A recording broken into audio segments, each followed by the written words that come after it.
क्या आप cast barrier को तोड़ पाएंगे? यहाँ पे हमेशा कास्ट बेस्ड पॉलिटिक्स हुई है। नहीं, ये देखिए, मैं इसका बड़ा इस पर ऑब्जेक्शन करता हूँ। आप लोग पूरे इंडिया में नेटवर्क चला रहे हैं, जब आप बिहार में आते हैं तो ये कहते हैं कि बिहार में कास्ट बेस्ड पॉलिटिक्स होती है। ये फैक्ट नहीं है। आप बताइए कि आप कर्नाटक में जाते हैं तो क्या वहाँ लिंगायत और बोका लिग्गा फैक्ट नहीं है? हम ये नहीं कह रहे वहाँ नहीं हो रही, हम कह रहे हैं यहाँ हो रही। तो क्या आपने किसी कर्नाटक के मुख्यमंत्री के दावेदार से, नेता से, सांसद से पूछा कि भाई कर्नाटक में आप कास्ट बैरियर तोड़ पाएंगे? क्या आंध्र प्रदेश में कम्मा रेड्डी कापू का राजनीति नहीं हो रहा है? लेकिन जब आप चंद्रबाबू नायडू और जगनमोहन रेड्डी को इंटरव्यू करते हैं तो उससे ये नहीं कहते कि कास्ट बैरियर आंध्र में तो बिहार में पूछेंगे ना। नहीं, वहां पर भी आपने नहीं पूछा है, आज तक नहीं पूछा किसी ने। नहीं, ये बिहार के प्रति कहीं ना कहीं बायस दिखाता है। आप जब योगी जी को इंटरव्यू करते हैं तो ये नहीं पूछते हैं कि यूपी में आप कास्ट बैरियर तोड़ पाइएगा। मेरे भाई, गुजरात में खाम थियरी हमने पढ़ा सुना देखा है।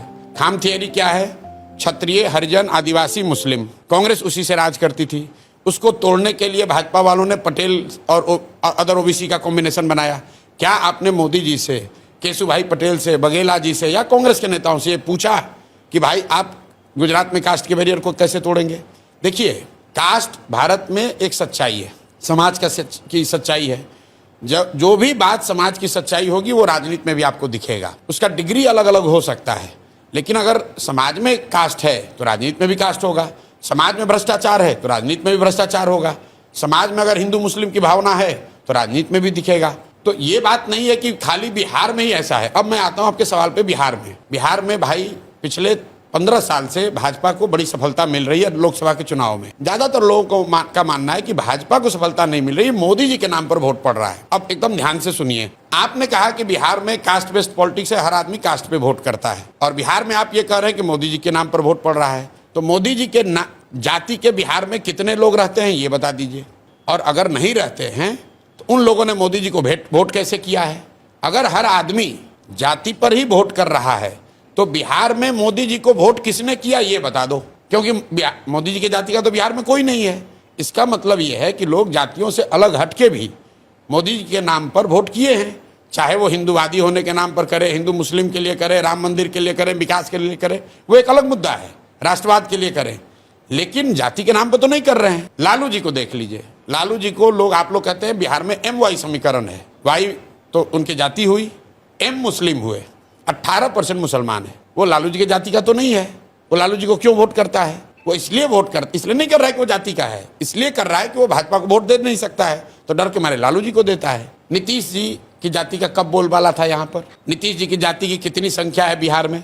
2% से कम नीतीश जी की जाति की संख्या है। तो नीतीश जी जब तक मुख्यमंत्री नहीं बने थे तो क्या हमने किसी एनालिस्ट ने कहा था कि उनकी जाति का बोलबाला हो जाएगा बिहार में? ये जो धारणा है कि आपकी जाति की संख्या ज्यादा होगी तो आप जीत पाएंगे, ये सिर्फ बिहार नहीं, पूरे इंडिया का हमसे आंकड़ा ले लीजिए। ज्यादातर राज्यों में जो सबसे ज्यादा संख्या वाली जातियों के नेता हैं वो मुख्यमंत्री या टॉप पोस्ट पर नहीं पहुंचते हैं। आप आंध्रा को उठा के देखिए, आंध्रा में सबसे बड़ी जाति दलितों के बाद कापू की है, लेकिन वहां मुख्यमंत्री कौन बन रहा है?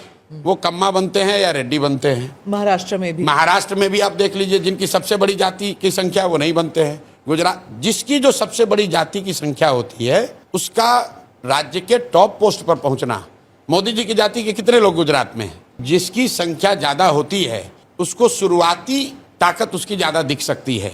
आप लालू जी के नजरिए से देखिए, लालू जी की जाति की संख्या मान लीजिए 17 है, तो क्या 17% लोग सरकार बना सकते हैं? जब तक दूसरे लोग उसमें जुड़ेंगे नहीं तब तक किसी भी जाति की संख्या इतनी नहीं है कि वो अपने दम पर किसी की सरकार बनवा दे या पूरी व्यवस्था बदल दे। अब जब आप एक डोमिनेंट कास्ट से आते हैं तो दूसरी सारी जातियां सामाजिक राजनीतिक तौर पर उससे डरती हैं और वो गोलबंद होती हैं।